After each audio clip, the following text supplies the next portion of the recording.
প্রবেশ করছে না ওই ইনফরমেশন। সো যতক্ষণ না আপনি বিলিভ করছেন, আমার মতো কোচ কাঞ্চন আপনাকে বেটে খাওয়াই দিল, আমার মতো সারা বিশ্বের সেরা সেরা সব ট্রেনারকে এনে ট্রেনিং করাইলো, আপনি আপনার সম্ভাবনা দেখতেই পাবেন না।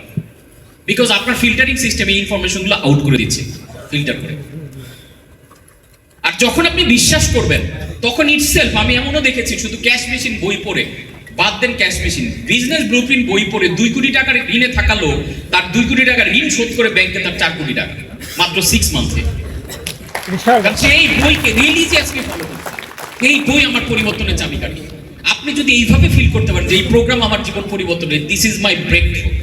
ব্রেক থ্রু মানে কি? গদ বাধা চলছিল আপনার লাইফ, গদ বাধা ভাবে আপনার বিজনেস চলছিল, এই প্রোগ্রামের নামটাই আমি দিয়েছি ব্রেক থ্রু। মানে ব্রেক থ্রু আনেন। যে ক্রিকেটে কোনো ব্যাটসম্যান যখন টিকে যায়, ইচ্ছা মতো ব্যাটিং করতেছে, জুটি হয়ে গেছে, তখন ব্রেক থ্রু আনার জন্য সেরা বলারটাকে নিয়ে আসা হয় না, যে তোমারকে আনলাম একটা ব্রেক থ্রু, তুমি এনে দাও। এই প্রোগ্রামটা আপনার জীবনের একটা ব্রেক থ্রু। প্রত্যেকটা মানুষের জীবনের সফলতার জন্য একটা প্রতিজ্ঞার দিন থাকতে হয়। আমি বিশ্বাস করি এই দিনটা হোক আপনার প্রতিজ্ঞার দিন। যে ওই প্রোগ্রামে কোচ কাঞ্চনে 31 জানুয়ারি 2025-এ গিয়েছিলাম, দিস ইজ মাই কমিটমেন্ট, এটা ছিল আমার প্রতিজ্ঞার দিন। এই দিনকে নতুন ভাবে আবিষ্কার করেছি এবং নতুন ভাবে আমি আমাকে পাওয়া শুরু করেছি। এই প্রতিজ্ঞা যদি আপনি না নিতে পারেন, তাহলে আসলেন, মজা করেন, খাওয়া দাওয়া করলেন, সেলফি তুললেন, দ্যাটস ইট। আপনার আগামী দিন আবার একই রকমই চলতে থাকবে। তাহলে এরকম প্রোগ্রামে এসে কোনো লাভ নাই। আর প্রতিজ্ঞার ডিসিশন নিয়ে যদি যেতে পারেন, আসলেই দেখবেন এই প্রোগ্রাম আপনার জীবন পরিবর্তনের ভূমিকা রাখছে। আদারওয়াইজ গলতি একটা আত্মোন্নয়ন মোটিভেশনাল একটা প্রোগ্রাম মনে হয়। সো এটা নিয়ে গবেষণা করেছিলেন 2 জন সায়েন্টিস্ট এর আগে 1949 এটা নিয়ে গবেষণা করে তারা প্রমাণ করেছে যে আমাদের অ্যাটেনশনকে রেগুলেট করে এই রেটিকুলার অ্যাক্টিভিটিং সিস্টেম। এবং পরবর্তীতে ড্যানিয়েল কানম্যান, আপনারা জানেন যে একজন নোবেল লরেট, উনিও দেখিয়েছেন যে রেটিকুলার অ্যাক্টিভিটিং সিস্টেম মানুষের ডিসিশন মেকিং এন্ড গোল সেটিংকে প্রভাবিত করে। তার মানে আপনি যেটাকে খোঁজেন, যেটাকে বিশ্বাস করেন, এটাকে খোঁজেন, আর যেটা খোঁজেন সেটা আপনি খুঁজে পান। যেটা খুঁজবেন না, এটা আপনার সামনে থাকলেও আপনি খুঁজে পাবেন না। সো মিরর নিউরন খুবই পাওয়ারফুল একটা কনসেপ্ট, ঠিক রেটিকুলার অ্যাক্টিভিটিং সিস্টেমের মতোই। সো এখন একটা ইন্টারেস্টিং কাজ করব, সেটা হচ্ছে এই হল রুম থেকে আমরা মিরর নিউরনের একটা প্র্যাকটিক্যাল এক্সাম্পল দেখব। এই হল রুমে এই মুহূর্তে সবচেয়ে বেশি যিনি হাসতে পারবেন, সবচেয়ে সুউচ্চ, সবচেয়ে বেশি পরিমাণে, তাকে আমি আমার হাত থেকে একটা বই উপহার দিব।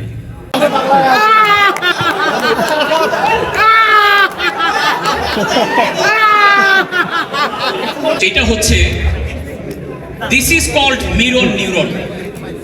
কোন রকমের কারণ ছাড়াই আমরা এই রুমের সবাই কিন্তু হাসলাম। কেন? বিকজ যখন আপনার সামনে কেউ হাসে, হাসতেই থাকে, আপনি নিজেও খেয়াল করবেন না, নিজেও জানবেন না, আপনার অজান্তে আপনিও হাসতেছেন। এটা সবচেয়ে বড় প্রমাণ কি জানেন? আপনি দেখবেন ক্যামেরাম্যানরা যখন ছবি তোলে, তারা যখন অপোজিট লোকরে হাসতে দেখে, সেও এরকম করে হাসে, তার ছবি কিন্তু তোলা হচ্ছে না। This is called mirror neuron. নিজে হাসতেছে camera. This is called mirror neuron. আপনি দেখবেন যে মুভি দেখতেছি, আমরা জানি এটা বানানো জিনিস, তারপরে যখন বাবা কেন চাকর, এই মুভি দেখে বাবা যখন ঠেলা গাড়ি চালায়, মনের অজান্তে আমরা কষ্ট পেতে থাকি, চোখ বেয়ে পানি পড়তে থাকি। This is called mirror neuron. Brain কিন্তু কোনো এই লজিক বোঝে না, আমাদের সাবকনশিয়াস মাইন্ড যেটা, সেটার মধ্যে কোনো প্রেজেন্ট পাস্ট ফিউচার নাই। সে মনে করে এরকম কষ্টের ইয়াটা হচ্ছে, সো এই নিউরাল কানেক্টিভিটি হয়ে যায় দুঃখের সাথে। আবার হাসতে দেখলে আমরা হাসার সাথে থাকি। সো মিরর নিউরন হলো ব্রেনের এমন নিউরন যা অন্যের আচরণ দেখে সেটাকে নকল করে, ইমিটেট করে। Brain is the biggest imitating platform. So আমাদের ব্রেন হচ্ছে বিগেস্ট ইমিটেটিং প্ল্যাটফর্ম। সো এটা কেন? ছোটবেলা থেকে আমরা যেভাবে যাকে যা কিছু করতে দেখছি আমাদের ফ্যামিলিতে, আমরা কিন্তু সেইভাবে সেই জিনিসগুলো শিখি। ইমিটেটিং, আমরা যা কিছু শিখি কিসের মাধ্যমে? আরেকজনকে ডুপ্লিকেট করার মাধ্যমে আমরা শিখি। আরেকজনকে যখন আমরা সেটা করতে দেখি, তখন আমাদের মনে হয় এটা আমিও করি। তাহলে এই জিনিসটা হয় বিকজ অফ মিরর নিউরন। যখন আপনি সফল ব্যক্তিদের সঙ্গে থাকেন, আপনার ব্রেইন সেই সফলতার প্যাটার্ন গ্রহণ করা শুরু করে। আর আপনি যখন নেগেটিভ মানুষদের সাথে থাকেন, তাদের ব্যর্থতার মডেলও আপনি কপি করতে থাকেন। এই যে আমরা এখন 1 কোটি টাকা শুনতে অস্বাভাবিক লাগছে না, এই আপনাকে নিয়ে আমি সিলিকন ভ্যালিতে ফেলে দিয়ে আসি, আপনি $1 বিলিয়ন নিচে চিন্তাই করবেন না। অটোমেটিক আপনি অ্যাটলিস্ট ব্যবসা করলে বিলিয়নিয়ার না হয়ে মিলিয়নিয়ার তো মাস্ট, ওইখানে আপনি 50,000 1 লাখ টাকার কথা ভাববেনই না। আপনার ভাবনাটাই শুরু হবে মিলিয়ন থেকে, বিকজ ওইখানের যারা আছে তাদের থেকে আপনার সেট পয়েন্ট তৈরি হবে, তাদের থেকে আপনার চিন্তার বিকাশটা তৈরি হবে। আপনি ওই অ্যাভারেজ, এর জন্য জিম রনের সেই কথাটা খুবই powerful, you are the average of 5 people you spend the most time with. আপনি সেই 5 জন মানুষের গড় যাদের সাথে আপনি বেশি সময় কাটান। আপনার আশেপাশের 5টা মানুষ যদি কোটিপতি থাকে, এর কোনো কারণ নাই আপনি কোটিপতি না হওয়ার। আপনার ব্রেন তখন ওইভাবে ফাংশন করা শুরু করবে, আপনার মনে হবে যে ইয়েস ইটস তো ইজি। আর আপনি যখন ফকির প্রকৃতির সাথে থাকেন, ওইখানে আপনি কোটিপতির কথা বললে তারা আপনাকে টেনে নামায় ফেলবে যে দূর বেটা এইসব স্বপ্ন দিবা, স্বপ্ন দেখে লাভ নাই, মোটিভেশন বাদ দেন। মোটিভেশন ছাড়া আপনি পৃথিবীতে 1 মিনিট চলতে পারেন না। প্রতিদিন জেগে ওঠার জন্য, প্রতিদিন বেঁচে থাকার জন্য আপনার মোটিভেশন লাগে, কিন্তু আমরা বাংলাদেশ এটাকে আমরা একটা সস্তা কিছু বানাই ফেলছি। তাহলে বোঝা গেল নিউরন কি? তাহলে আপনি কোটিপতি হইতে চাইলে আপনাকে কি করতে হবে? মিলিয়নের সাথে কোটিপতির ফ্রিকোয়েন্সিতে যেতে হবে। যত এই ধরনের ফ্রিকোয়েন্সিতে যাবেন, আপনার ব্রেন দিন দিন আপগ্রেড হইতে থাকবে এবং আপনার ব্রেন এগুলো অ্যাকসেপ্ট করা শুরু করবে, এবং যত বেশি অ্যাকসেপ্ট করবে আপনি তত বেশি অ্যাচিভমেন্ট পাওয়া শুরু করবেন। আচ্ছা, আমাদের স্ক্রিনের দায়িত্বে যারা, প্লিজ একটু ডান পাশের আমাদের ইয়াটা ওপেন করে দিবেন, স্ক্রিনটা। সো পৃথিবীর সবচেয়ে উঁচু পর্বতের নাম কি? Mount Everest. ইয়েস, ঠিক বলছেন তো নাকি? আমি আজকে একটা নতুন পর্বত আবিষ্কার হয়েছে, যেটা এখনো ব্যাপকভাবে প্রচার হয় নাই, তো আমি আপনাদেরকে শিখাই দিচ্ছি। বিসিএস এর পরীক্ষায় লিখলে আবার কিন্তু মার্ক পাবেন না, এটা বিজনেসের পরীক্ষায় কাজে লাগবে। পৃথিবীর সবচেয়ে উঁচু পর্বতের নাম হচ্ছে, ইটস বিগার দেন এভারেস্ট, সেটা হচ্ছে এমডিবি পর্বত। এই পর্বতের তো নাম শুনি কি জিনিস? The bigger then Everest, MDB পর্বত। এর মানে কি? Mind is empowering believe. এটা হচ্ছে পৃথিবীর সবচেয়ে বড় পর্বত। এই পর্বত কেউ যদি জয় করতে পারে, সে এভারেস্টও জয় করতে পারে। একটা মানুষের এভারেস্ট জয় করার আগে যেই পর্বতটা জয় করতে হয়, মাইন্ড ইজ এম্পাওয়ারিং বিলিভ। আপনার সফলতা নিয়ে আপনার ভিতরে যে অবিশ্বাস, এটা হচ্ছে পৃথিবীর সর্বোচ্চ পর্বত। যেদিন আপনি এই পর্বত ওভারকাম করতে শিখবেন, আপনি পৃথিবীর যে কোনো বাধাকে ওভারকাম করতে পারবেন। আমরা পৃথিবীতে আগাতে পারি না একটাই মাত্র কারণ, আমার নিজের ভিতরে আমার সম্বন্ধে চরম লেভেলের একটা অবিশ্বাস। দিস এম্পাওয়ারিং বিলিভ মানে যেই বিলিভ আপনাকে পিছিয়ে থাকতে শক্তি দেয়, এগিয়ে যাওয়ার প্রেরণা দেয় না। এই পর্বতটাকে টপকানোটা একটা বড় চ্যালেঞ্জ, এবং এটা যেদিন থেকে টপ পাইতে পারবো, সেই দিন থেকে আমরা আসলে সফলতার মুখ দেখা শুরু করব। The war within. পৃথিবীর পর্বত যেমন মাই ইজ এম্পাওয়ারিং বিলিভ সবচেয়ে বড় পর্বত, একইভাবে পৃথিবীর সবচেয়ে বড় যুদ্ধ আপনি ভার্সেস আপনি। দ্য ওয়ার উইদিন, আপনার ভিতরে একটা ইউ ভার্সেস ইউ, একটা চরম যুদ্ধ চলতে থাকে। আপনার ভিতরে আপনার একটা বন্ধু আমি আছে, যে আপনাকে সবসময় ভালো কাজ করতে বলে, আর আপনার ভেতরে আপনার একটা শত্রু আমি আছে, যে সবসময় আপনাকে খারাপ দিকে প্রভাবিত করে। আপনার বন্ধু আপনি, আপনাকে বলে হ্যাঁ ইয়েস তোমার দ্বারা কোটিপতি হওয়া সম্ভব, কোটি টাকা আর্নিং সম্ভব। আবার ঠিক আপনার ভিতরে শত্রু আমি বলে আপনার দ্বারা এটা কোনোভাবেই সম্ভব না। দ্যাটস ওয়াই আমাদের স্পষ্টভাবে হাদিসে বলা হয়েছে, মনের কুপ্রবৃত্তির বিরুদ্ধে জিহাদি সর্ববৃহৎ সর্বোত্তম জিহাদ। তার মানে এই যে আপনার ভিতরে ডিসএম্পাওয়ারিং বিলিভ, একজন বলে যে এগিয়ে যাও, ড্রাইভ করো, আরেকজন পেছন থেকে টেনে ধরে। এই যে টেনে ধরা মনের কুপ্রবৃত্তি, যে আমি পারবো না, পৃথিবী লিমিটলেস, আপনি কেন পারবেন না? কিন্তু আপনার ভিতরে একটা অবিশ্বাস আপনাকে প্রতিনিয়ত টেনে ধরছে। সো এই টেনে ধরা যেই প্রবৃত্তি আপনার ভিতরে, এটার বিরুদ্ধে জিহাদ ঘোষণা করেন। এই যুদ্ধে না জয় করলে, আপনি পৃথিবীর ইউ ভার্সেস ইউ যুদ্ধে যদি আপনি জয়ী না হতে পারেন, তাহলে ইউ ভার্সেস ইউর কম্পিটিটরের যুদ্ধ আপনার পক্ষে জয়ী হওয়া সম্ভব হবে না। এবং এই যুদ্ধে জয়ী হইতে সবচেয়ে বেশি ভূমিকা রাখে আমাদের অ্যাসোসিয়েশন, যাদের সাথে আমরা বেশি সময় কাটাই। You become your association. এই অ্যাসোসিয়েশন শুধুমাত্র মানুষ নয়, আপনি কোন ধরনের বই পুস্তক পড়েন, কোন ধরনের এনভায়রনমেন্টে থাকেন, কোন ধরনের সোশ্যাল মিডিয়া চালান, এই সব কিছু মিলেই কিন্তু আপনার অ্যাসোসিয়েশন। আপনি খেয়াল করে দেখেন, এটা কখনো দেখেছেন এরকম? বাসায় হয় না আমাদের? একটা পচা কমলা বা একটা পচা আপেলের পাশে আপনি যদি ভালো একটা রেখে দেন, আস্তে আস্তে এটা কি প্রভাবিত হইতে থাকে না? সো অ্যাসোসিয়েশনটা বাছাই করাটা খুব ইম্পর্টেন্ট, যে আপনি যাদের সাথে চলেন তাদের চিন্তার লেভেলটা কেমন, তারা কি কোটি টাকার চিন্তাকে অ্যাকসেপ্ট করে কিনা, তারা বড় মানসিকতা মনের মধ্যে ধারণ করে কিনা, তারা অলওয়েজ বিশ্বাসী কিনা, তারা অলওয়েজ আপনাকে ইন্সপায়ার করে কিনা। যদি না করে তাহলে এই পচা কমলা থেকে দূরে সরার সময় এখনই। খুবই সিরিয়াস। ডাজন্ট ম্যাটার সে আপনার কত ক্লোজ মানুষ, কিন্তু সে যদি আপনার স্বপ্ন বাস্তবায়নে বাধা দেয় তাহলে তার থেকে আপনি যথেষ্ট একটা দূরত্ব, আমি বলবো না সম্পর্ক ছেদ করেন, বাট একটা দূরত্ব মেনটেন করা আপনার শিখতে হবে। ম্যাটার আপনি কোন ধরনের বই পড়েন, কোন ধরনের এনভায়রনমেন্টে থাকেন, এই অ্যাসোসিয়েশন কিন্তু আপনি হয়ে ওঠেন। আজকে আমার যে সফলতা দেখছেন এর অন্যতম কারণ এই যে আমি সকালবেলার ক্লাসে বলছিলাম যে আমি একটা কমিউনিটিতে বিলিয়নিয়ারদের থাকার জন্য 70 লক্ষ টাকা আমি শুধু ওই কমিউনিটিতে ব্যয় করি বছরে। কেন ব্যয় করি? বিকজ তারা আমাদেরকে অ্যাডভান্স ইনফরমেশন, অ্যাডভান্স ফ্রিকোয়েন্সি, তাদের চিন্তার লেভেলটা আমার চিন্তার লেভেলকে বড় করে। তখন আমার কাছে যে কোনো বড় ধরনের কাজ অনেক ইজিয়ার হয় এবং আমার মধ্যে ওই বিশ্বাস বা আস্থাটা তৈরি করে। সো আমাদের এই অ্যাসোসিয়েশন পরিবর্তন করাটা খুব বেশি ইম্পর্টেন্ট। আচ্ছা, হাত দিয়ে এরকম সাউন্ড করতে পারেন এরকম কে কে আছেন? সবাই একটু ট্রাই করেন তো। ও মাই গড, বাহ, 2 হাত দিয়ে করেন তো। সবাই রেডি রেডি, দ্রুত করবেন, দ্রুত দ্রুত করে করে সবাই সবার গাল দ্রুত।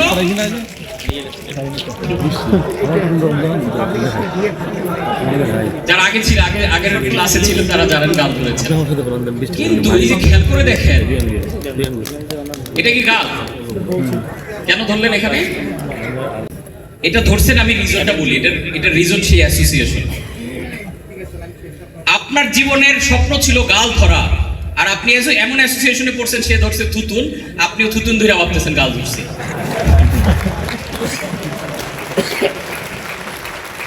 So your action speaks so loudly, that's why I cannot hear what you say. So আমি অ্যাকশনটাই আমরা ফলো করি। দেখেন মুখে কি বলছি ডাজন্ট ম্যাটার। এজন্য আপনি বই কি পড়ছেন, কোচ কাঞ্চনের ট্রেনিং কি করছেন, ডাজন্ট ম্যাটার। আপনি যেই বন্ধুর সাথে ঘুরতেছেন, যে আত্মীয়র সাথে চলতেছেন, যে পার্টনারের সাথে পার্টনারশিপ করে চলতেছেন, তারা কি কি করে এইটা আপনার ব্রেন দ্রুত রিসিভ করে। কোচ কাঞ্চন ক্লাসে কি পড়া এটা 2 দিনই ভুলে যান আপনি। বোঝা গেছে জিনিসটা? তারপরে অ্যাসোসিয়েশন যদি ভুল জিনিসও করে, আপনি কন্টিনিউ দেখার কারণে ওইটা আপনার কাছে রাইট মনে হয়। দেখেন একটা মানুষ নেশার জগতে কি নিজে নিজে যায়? অ্যাসোসিয়েশনের কারণে। দেখে যে ওরা খাচ্ছে, ওরা খাচ্ছে, ওরা খাচ্ছে। আচ্ছা, পৃথিবীর প্রথম সিগারেট কিন্তু সবাই ফ্রি খায়, এটা কিন্তু টাকা লাগে না কখনো। তারপরে একদিন, 2 দিন, 1 সপ্তাহ হয়তো খাওয়ালে, এরপরে দোস্ত আমি আর পারবো না খাওয়াইতে, তোরটা তুই কিনে খান। এই যে আপনি কিন্তু শিখে গেলেন বিকজ অফ দ্য অ্যাসোসিয়েশন। আপনি দেখবেন যারা এখনো বিয়ে করেন নাই, যে বিয়ে করতে চান, তাহলে দেখবেন বিবাহিত মানুষদের সাথে, বিয়েটা মানুষদের সাথে বেশি সময় কাটান, দেখবেন আপনার বিয়ে না করলে ভালো লাগবে, দ্রুত করে ফেলেন। ট্রু। মানে আপনি আপনার জীবনে যা যা কিছু পেতে চান, যা পেতে চান, ওই ধরনের অ্যাসোসিয়েশনে যান। আপনি নামাজি হইতে চান, আপনি নামাজি বন্ধুর সাথে 5টা নামাজি বন্ধুর সাথে চলেন, আপনি নামাজ পড়ে থাকতে পারবেন না, নামাজ না পড়ে। দেখেন, নামাজ ছেড়ে দিতে চান, নামাজ পড়েন এবং 5 জনের সাথে কন্টিনিউ থাকেন, আপনি নামাজি মানুষ হলে দেখবেন যে কোনো একদিন ফজর ছেড়ে দিয়েছেন, এরপর একদিন মাগরিব ছেড়ে দিয়েছেন, কবে যে 5 ওয়াক্ত নামাজ ছেড়ে দিয়েছেন নিজে টেরই পাবেন না, বিকজ অফ দ্য অ্যাসোসিয়েশন। সবকিছু করি আমরা অ্যাসোসিয়েশনের মাধ্যমে। সো ঠিক একইভাবে আপনি যদি আপনার বিজনেসকে স্কেল আপ করতে চান, আপনি কোটি টাকা ড্রাইভ দিতে চান, তাহলে এরকম সফল মানুষদের সাথে, সফল মানুষদের কোলাবোরেশনে, সফল মানুষদের অ্যাক্টিভিটিতে নিজেকে অ্যালাইন করেন। How many of you are going through a challenging situation now? Challenging সিচুয়েশনের মধ্যে দিয়ে যাচ্ছে এরকম কে কে আছে এখানে? অনেক আছে। তাহলে দেখেন আমরা এটা নিয়ে solution. Challenging situation signal it's time to change your believes.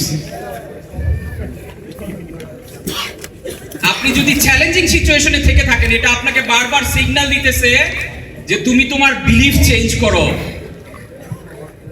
এরকম চ্যালেঞ্জিং যাদের সাথে আমি কথা বলি, তারা আইসা বলে স্যার আমার বিলিফ ঠিক আছে কিন্তু আমার প্রবলেম সলভ হয় না।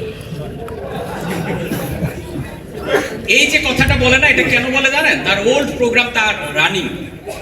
ওল্ড মাইন্ড থেকে সেই কথাটা বলে, তার বিলিফ ঠিক আছে। আমি যদি আপনাদের এখন বলি যে ভাই আমার ল্যাপটপে বানানগুলো ভুল আছে, এখানে ঠিক দেখাচ্ছে কেমনে, বা আমার ল্যাপটপে বানান ঠিক আছে এখানে ভুল আছে, এটা কেউ মানবেন? কেন মানবেন না? যাই ইনপুট দেওয়া হচ্ছে তাই আউটপুট দেখাবে। আমি যদি বলি যে আমার যে স্লাইড প্রেজেন্টেশন ডিজাইন করো ওইখানে মাঝখানে তো আমার ছবিটা নাই, ভাই এটা কোত্থেকে আসলো? কেউ মানবেন না। কেন মানবেন না বলেন তো? কারণ আপনি ব্যাক এন্ড সায়েন্সটা জানেন যে আমার আউটপুট চেঞ্জ করার উপায় হলো ইনপুট চেঞ্জ করা। তার মানে আমার ইনপুটে গন্ডগোল আছে বিধায় আপনার আউটপুটে গন্ডগোল। এখন এইখানে কোনো কারণে দুইটা লেখা ভুল দেখাচ্ছে, আর আমি যদি কিরা কসম করেও বলি যে আমার ল্যাপটপে ঠিক আছে ভাই এখানে ভুল দেখাচ্ছে, কেউ মানবেন? ঠিক এরকম অনেকে এসে আমার কাছে কিরা কসম করে বলে আমার বিশ্বাস ঠিক আছে স্যার, রেজাল্ট ঠিক নাই। সেম আমার জন্য পুরো এটা সেম জিনিস। আপনি বলতেছেন ইনপুট ঠিক আছে আউটপুট ভুল কেমনে হয় ভাই? কোনোদিন হয়? This is never ever possible, totally impossible. So এই চ্যালেঞ্জিং সিচুয়েশনে যারা আছেন তাদের কাজ করবেন বিশ্বাস নিয়ে। ইনপুট ঠিক করলে আপনার আউটপুট ঠিক হবে। The whole universe is mental. যা কিছু হয় আপনার ব্রেইন থেকে কনভার্ট হয়। আপনি চ্যালেঞ্জিং সিচুয়েশন আছেন, এই চ্যালেঞ্জিং সিচুয়েশন ব্রেইনে তৈরি করছেন, চ্যালেঞ্জিং সিচুয়েশন আপনি ফোকাস করছেন, এটাই পরবর্তীতে বাস্তবতা হিসেবে আপনার জীবনে আসতেছে। এর বাইরে কোনো প্রসেস নাই পৃথিবীতে। আপনি ভাবতেছেন সিচুয়েশন এমনি এমনি তৈরি হচ্ছে না, সিচুয়েশন এখান থেকে কনভার্ট হয়ে ওইখানে যাচ্ছে। আপনি দেখেন সারাদিন রাত আপনি চ্যালেঞ্জিং জিনিস নিয়ে চিন্তা করেন, প্রবলেম নিয়ে চিন্তা করেন, আলটিমেটলি এটাই আপনার জীবনে। যারা ঋণে আছেন দেখেন সারাদিন ঋণ নিয়ে চিন্তা করেন, যার কারণে আপনার ঋণ সারা জীবন বাড়বে, কমবে না কোনোদিনও।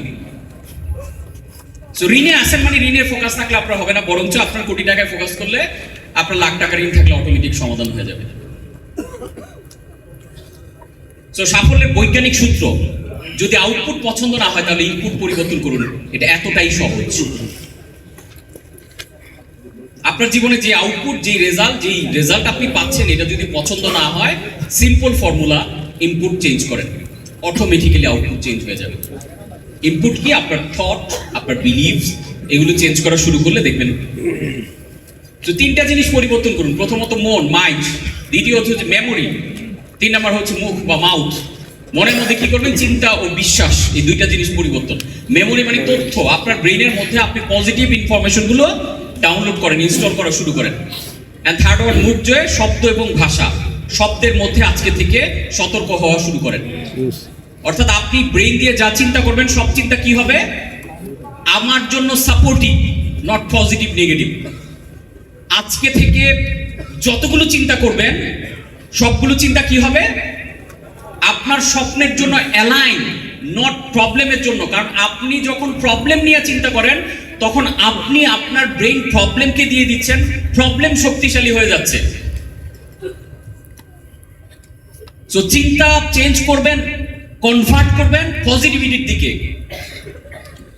তাহলে চিন্তা থেকে বিশ্বাসটা হবে পজিটিভ।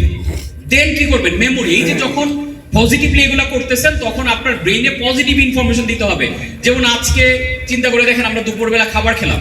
এখন আমরা যদি খাবারের মধ্যে কোনো পয়জন দেওয়া হইতো অথবা কোনো বাজে খাবার খেতাম, তাহলে আমাদের পেটে গন্ডগোল দেখা দিত না? এটা তো আমরা সবাই বুঝি। একটা খাবার খেতে গিয়ে আমরা বারবার চেক করি খাবারটা ভালো নাকি মন্দ। খাবার যদি একটু টক হয়ে যায় বা একটু দুর্গন্ধ আসে, আমরা বুঝি খাবারটা ভালো না, আমি খাবো না। এটা আমরা চেক করে খাই না? খাবার চুজ করে যেভাবে করে খান, আজকে থেকে চিন্তা ঠিক এইভাবে চুজ করে ব্রেনে দিবেন। চিন্তা করার সময় আমরা চুজ করি না। খাবার যদি আপনি ভেজাল পেটের মধ্যে দেন, আপনার যদি ডায়রিয়া হয় অথবা আপনার যদি পেটের গন্ডগোল দেখা দেয়, ঠিক একইভাবে চিন্তা যদি আপনি চুজ করে না করেন, তাহলে এই ভুল চিন্তার কারণে আপনার লাইফ ভুল ডিরেকশনে চলে যেতে পারে, যেতে পারে না, অবশ্যই চলে যায়। তাহলে ইনফরমেশন কি দিব? এই যে আমরা যেমন দুপুরে ভালো খাবার খেয়েছি, দেন আমরা আজকে সারাদিন ব্যাপী ব্রেইনকে পজিটিভ খাবার দিচ্ছি, ভালো খাবার দিচ্ছি। যেই ভালো খাবার আপনাকে ভালো ডিসিশন নিতে হেল্প করবে, আর এই ভালো ডিসিশন আপনাকে ভালো রেজাল্ট পেতে হেল্প করবে। This is the ultimate process. Then হচ্ছে ভালো চিন্তা করলাম এবং ভালো মেমোরিজ নিলাম। দেন হচ্ছে মুখ, শব্দ এবং ভাষা। আমাদের মুখের প্রত্যেকটা বলা হয় ওয়ার্ডস আর ওয়েলথ, ওয়ার্ডস আর ওয়েলথ। মানে আপনার ব্রেন হচ্ছে ব্লাইন্ড, আমাদের সবার ব্রেন কি ব্লাইন্ড। ব্রেন কিন্তু চোখে দেখে না। ব্রেন আপনার কোনটা ভালো, এটা আপনার কোনটা মন্দ, এটা সে বোঝে না। ব্রেনকে আপনি যা প্রোগ্রাম দেন সে সেটা বাস্তবায়ন করে। এটার এক্সট্রিম একটা এক্সাম্পল, সবচেয়ে সহজ একটা এক্সাম্পল যেটা, সেটা হচ্ছে যারা সুইসাইড করে তারা কি করে বলেন তো? ব্রেনকে সুইসাইড করার প্রোগ্রাম দেয়।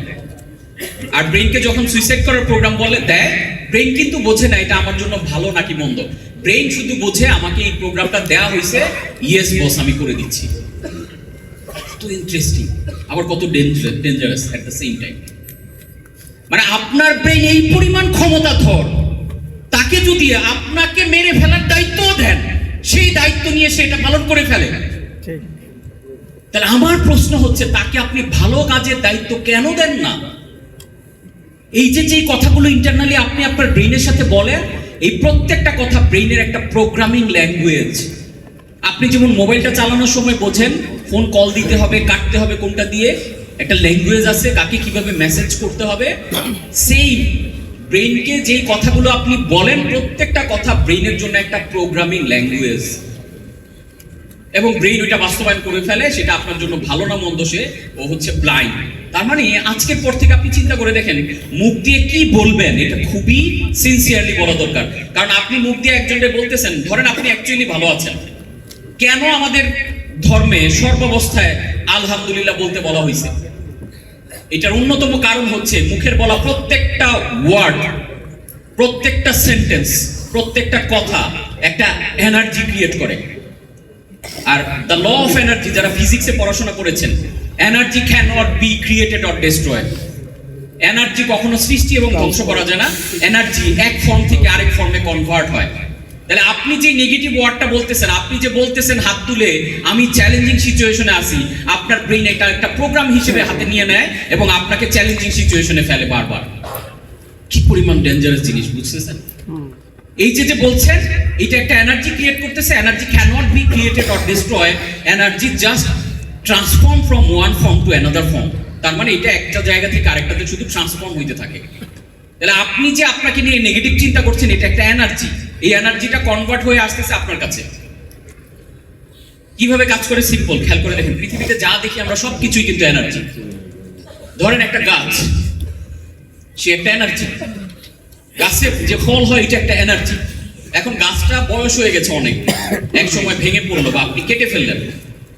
কাটার পরে কি হলো, এই গাছ থেকে কাঠ হলো, এই কাঠ দিয়ে কেউ হয়তো এরকম চেয়ার বানালো। এই চেয়ার অনেকদিন ব্যাপী চলতেছে। তার মানে গাছটা কনভার্ট হয়ে গেল গাছের এনার্জি কিসের এনার্জিতে? চেয়ারের এনার্জিতে। এবার চেয়ারটা অনেকদিন চলার পর ভেঙে যাচ্ছে। এবার এইটাকে কি করতেছে, এটাতে হয়তো চুলায় জ্বালানোর একটা জ্বালানি হিসেবে ব্যবহার করতেছে। তখন চেয়ারের এই হাতল বা চেয়ারের পায়া এটা হয়ে গেল একটা জ্বালানি এনার্জিতে কনভার্ট হলো। এই জ্বালানি এনার্জিতে কনভার্ট হওয়ার পরে এটা যখন জ্বললো, তখন আপনি রান্না করলেন চুলাতে। রান্না হওয়ার পর ওই কাঠগুলো হয়ে গেল কি? ছাই। ওই চেয়ার হয়ে গেল ছাই এনার্জিতে কনভার্ট। এবার এই ছাই হয়ে গেল এক ধরনের সার। আপনি এই সার আবার দিচ্ছেন গাছের গোড়ায়, ছোট গাছের, ওই গাছের গোড়া থেকে আবার কিন্তু ছাই চলে গেল কি? গাছের ভিতরে। ওইটা আবার এনার্জি হয়ে আবার আপনাকে ফল দিচ্ছে। তার মানে এনার্জি কিন্তু ডেস্ট্রয় হইতেছে না, আপনি কোনো এনার্জি ডেস্ট্রয় হচ্ছে না। আপনি দুনিয়ার নেগেটিভ কথা বললেন, দুনিয়ার বাজে চিন্তা নিজের নিয়ে করলেন, এই পুরো জিনিসটা কার ঘরে আসতেছে? জিনিসটা অনেকটা আমি উপরের দিকে থুতু ফেললাম, এটা কোথায় পড়বে? তার মানে আপনি আপনার ব্রেইনকে যেই সিগন্যালগুলো দিচ্ছেন, যেই অর্ডারগুলো দিচ্ছেন, না জেনেই এই অর্ডার কিন্তু পালন করতেছে, যেটা আবার আপনার জীবনেই প্রভাব বিস্তার করছে। সবাই একটু দাঁড়াইতো, রিল্যাক্স অনেক ঘুম দিচ্ছি আমি, ডিস্টার্ব করি। এইটা কি আমার মন মতো মনে চেয়েছে আমি বসাই দিয়েছি? না, আপনি খেয়াল করে দেখেন, আপনি শুনলে অবাক হবেন। পৃথিবীর অর্থনীতিতে $100 ট্রিলিয়ন সার্কুলেট হইতেছে। আমি একটা হিসাব করে দেখছি যে পৃথিবীর এই 800 কোটি মানুষের মধ্যে এই $100 ট্রিলিয়ন যদি সমান ভাগে ভাগ করে দেওয়া হয়, এক একজনের ভাগে বাংলা টাকায় 13 লাখ টাকার মতো পড়ে। তার মানে আপনার ফ্যামিলিতে যদি 5 জন মেম্বার থাকে, তাহলে আপনার ব্যাংক অ্যাকাউন্টে 65 লক্ষ টাকা থাকার কথা। এটা কি আছে সবার? এটা হলো মিনিমাল ভার্সন, মানে সবাইকে ইকুয়ালি ভাগ করে দিতে। তাহলে আপনার কাছে নাই মানে টাকার অভাব না, টাকা অবশ্যই আছে, আপনার টাকাগুলো আপনার কাস্টমারের পকেটে পড়ে নিচ্ছে। আপনি যথেষ্ট উদ্যোগ নিচ্ছেন না, আপনি যথেষ্ট বিশ্বাস করতেছেন না, বিদায় তাদের পকেটে আপনার জরুরি টাকা আজেরে পড়ে রয়েছে।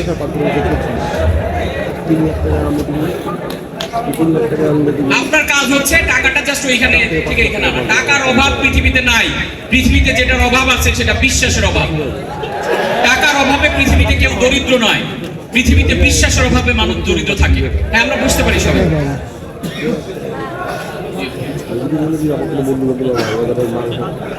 আপনি যদি এমন বিশ্বাস তৈরি করেন যে টাকা বা প্রাচুর্য অর্জন করা কঠিন, সেই বিশ্বাসে আপনার জীবনে বাস্তবতা তৈরি করেন।